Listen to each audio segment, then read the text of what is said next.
uncle as he made the fervent remark, for he saw only the slender blonde girl near by, and stretched out his hands to meet hers, forgetful of the green water tumbling between them.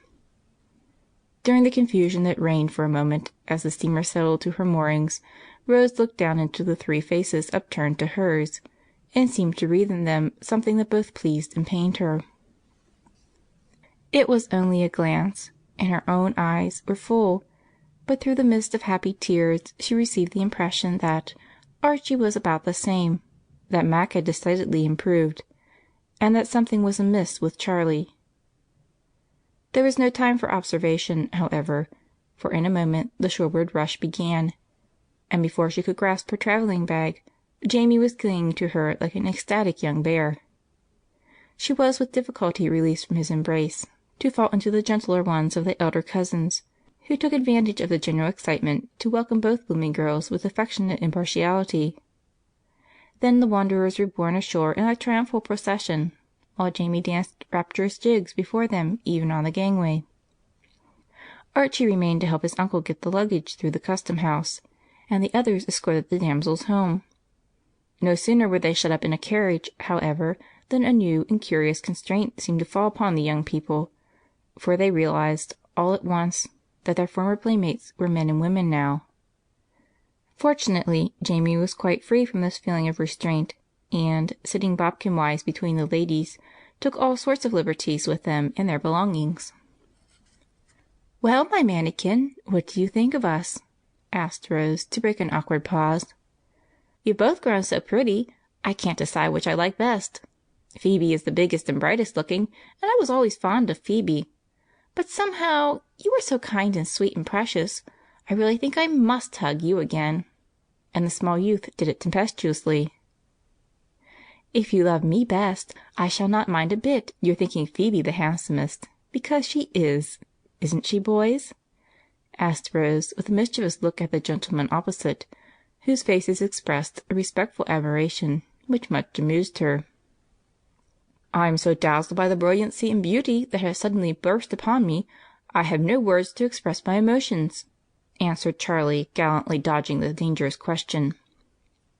"I can't say yet, for I have not had time to look at anyone.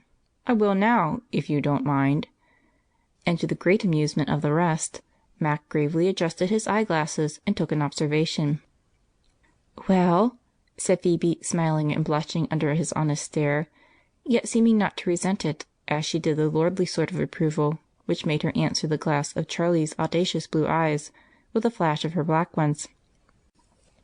"I think if you were my sister, I should be very proud of you, because your face shows what I admire more than its beauty, truth and courage, Phoebe," answered Mac with a little bow, full of such genuine respect that surprise and pleasure brought a sudden dew to quench the fire of the girl's eyes and soothe the sensitive pride of the girl's heart. Rose clapped her hands just as she used to do when anything delighted her, and beamed at Mac approvingly, as she said, "Now that's a criticism worth having, and we are much obliged. I was sure you'd admire my Phoebe when you knew her, but I didn't believe you would be wise enough to see it at once, and you have gone up many pegs in my estimation, I assure you." "I was always fond of mineralogy, you remember, and I've been tapping round a good deal lately, so I've learned to know precious metals when I see them," Max said with his shrewd smile.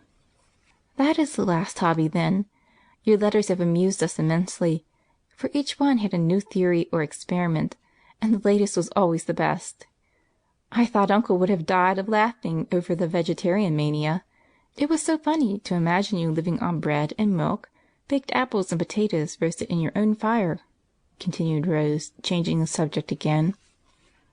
"This old chap was the laughing-stock of his class.